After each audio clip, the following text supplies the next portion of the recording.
നമസ്കാരം സുഹൃത്തുക്കളെ. Gangster the തടിയ, മഹേഷിന്റെ പ്രതികാരം, മായാനദി, ആൻഡ്രോയിഡ് കുഞ്ഞപ്പൻ വെർഷൻ 5.25 ഉൾപ്പെടെയുള്ള നിരവധി സിനിമകളുടെ നിർമ്മാതാവാണ് സന്തോഷ് ടി കുരുവിള. മമ്മൂട്ടി ചിത്രം ഗ്യാങ്സ്റ്ററിന്റെ പരാജയത്തിന് കാരണം അതിന്റെ തിരക്കഥയാണെന്ന് പറയുകയാണ് അദ്ദേഹം.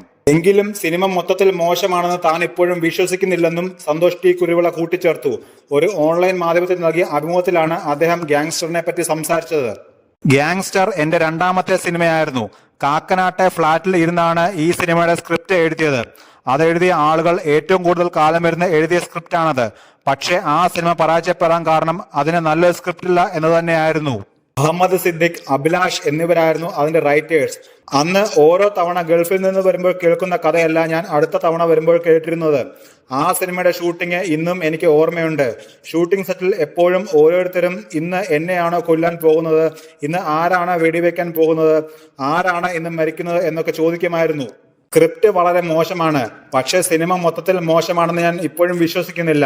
കാരണം അന്ന് ആ സിനിമ ഇറങ്ങിയ സമയത്ത് വന്നിട്ടുള്ള ഗ്യാങ്സ്റ്റർ സിനിമകൾ വളരെ ഫാസ്റ്റ് മൂവിങ് ആണ്. എന്നാൽ ഈ സിനിമ വളരെ സ്ലോ ആയിരുന്നു.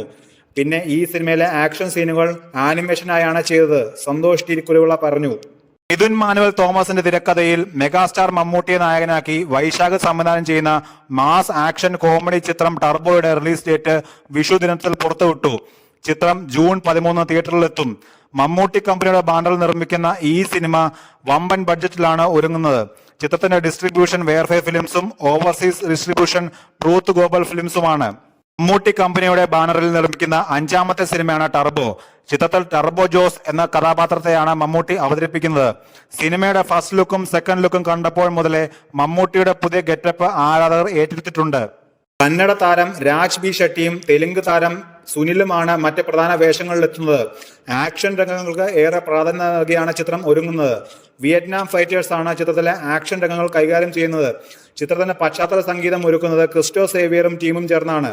ഹോളിവുഡ് സിനിമകളിലെ ചേസിംഗ് സീനുകളിൽ ഉപയോഗിക്കുന്ന ഡിസ്പ്ലേ മോഷൻ ബ്ലർ മെഷർമെന്റിന് അനുയോജ്യമായ പെർസ്യൂട്ട് ക്യാമറയാണ് ചിത്രത്തിൽ ഉപയോഗിച്ചിരിക്കുന്നത്. 200 കിലോമീറ്റർ സ്പീഡ് ചേസിംഗ് വരെ ഇതിൽ ചിത്രീകരിക്കാം. ട്രാൻസ്ഫോമേഴ്സ്, ഫാസ്റ്റ് ആൻഡ് ഫ്യൂരിയസ് പോലെയുള്ള ഹോളിവുഡ് ചിത്രങ്ങളിൽ ഉപയോഗിച്ചിരുന്ന ക്യാമറയാണിത്. വൈശാഖും മമ്മൂട്ടിയും ഒന്നിച്ച പോക്കിരി രാജ, മധുരരാജ എന്നീ ചിത്രങ്ങൾക്ക് ശേഷം ഈ കൂട്ടുകെട്ടിൽ എത്തുന്ന സിനിമയാണ് ടർബോ. ആരാധകർക്ക് ഏറെ പ്രതീക്ഷ ഉണർത്തുന്ന ലൈനപ്പുകളാണ് മോഹൻലാലിന്റേതായി അണിയറയിൽ ഒരുങ്ങുന്നത്. അതിൽ തന്നെ ഏറ്റവും ഹൈപ്പുള്ള സിനിമയിൽ ഒന്നാണ് തരുൺ മൂർത്തി സംവിധാനം ചെയ്യുന്ന L360. ഏറെ നാളുകൾക്ക് ശേഷം മോഹൻലാൽ ഒരു റിയലിസ്റ്റിക് കഥാപാത്രത്തെ അവതരിപ്പിക്കുന്ന സിനിമയുടെ പണിപ്പുരയിലാണെന്ന് അറിയിച്ചിരിക്കുകയാണ് തരുൺ ഇപ്പോൾ. Plan your work, work your plan എന്ന കുറിപ്പോടെയാണ് തരുൺ തന്റെ ചിത്രം പങ്കുവച്ചിരിക്കുന്നത്. ഒപ്പം പ്രീ പ്രൊഡക്ഷൻ ലാസ്റ്റ് സ്റ്റേജിൽ എന്നുള്ള ഹാഷ്ടാഗും നൽകിയിട്ടുണ്ട്. മോഹൻലാലിന്റെ 360ാമത്തെ ചിത്രമാണിത്. പത്തനംതിട്ട ജില്ലയിലെ റാന്നിയിലെ ഒരു സാധാരണക്കാരനായ ടാക്സി ഡ്രൈവറിന്റെ കഥാപാത്രത്തെയാണ് മോഹൻലാൽ അവതരിപ്പിക്കുന്നത്. സാധാരണ മനുഷ്യരുടെയും അവരുടെ ജീവിതത്തെയും പ്രധാനമായും ഫോക്കസ് ചെയ്യുന്ന ഒരു ചിത്രമാണ് ഇതെന്നാണ് സൂചന. വലിയ ഇടവേളയ്ക്ക് ശേഷമാണ് ഇത്തരം ഒരു റിയലിസ്റ്റിക് കഥാപാത്രത്തെ മോഹൻലാൽ അവതരിപ്പിക്കുന്നത്. ഒരു ഇടത്തരം ഗ്രാമത്തിലെ ഉൾത്തുടിപ്പുകൾ കോർത്തിണക്കിയാണ് ഈ ചിത്രത്തിന്റെ അവതരണം.